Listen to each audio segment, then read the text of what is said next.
daemon, the root word for democracy. Oh yes, I didn't finish that story. So yes, well, it's important. Well, so Socrates' daemon told him it was his moral guide. And democracy appears to be predicated on the idea that the polity will function if people attend to their consciences.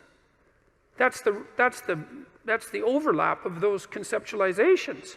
And well, first of all, I think that's the case, you know, and it makes a certain amount of logical sense. I mean, if we assume that the political state is something like the emergent consequence of the decisions of all its citizens, we would assume that the wiser the decisions of the citizens, the more upright and functional the state. I can't see how it could be any other way. And perhaps those who are the most upright, who listen to their consciences more carefully, even play a disproportionately powerful role. It's certainly possible.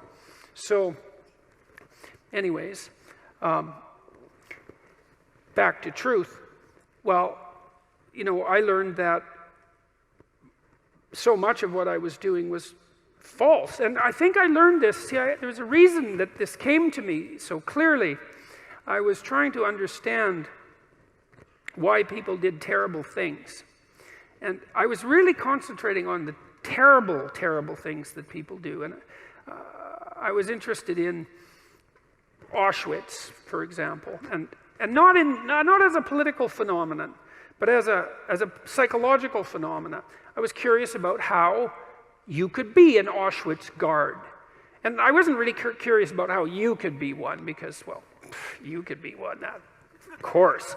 I was more curious about how I could be one, being such a good person as I thought I was. But I also knew that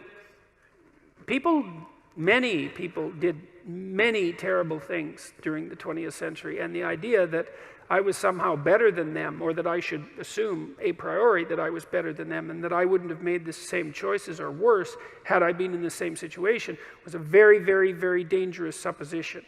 And in fact, a sufficiently dangerous supposition to bring about the very danger that I assumed was worth avoiding. I had this idea, you know, that what had happened, especially in Nazi Germany, but also in the Soviet Union, shouldn't happen again. That what we needed to do, because of what happened in the 20th century, especially because we also managed to create hydrogen bombs, that we had become so technologically powerful that there wasn't time for that anymore, that time for that was over, and that we really needed to understand why it happened, and that perhaps we could go deep enough in that understanding, which is, I think, what happens when you go deep into understanding, so that you could stop it. Because if you understand a problem, maybe you can solve it, you know, and at least in part, I came to believe that the problem was, as Solzhenitsyn said, that the problem is that the line between good and evil runs down every human heart.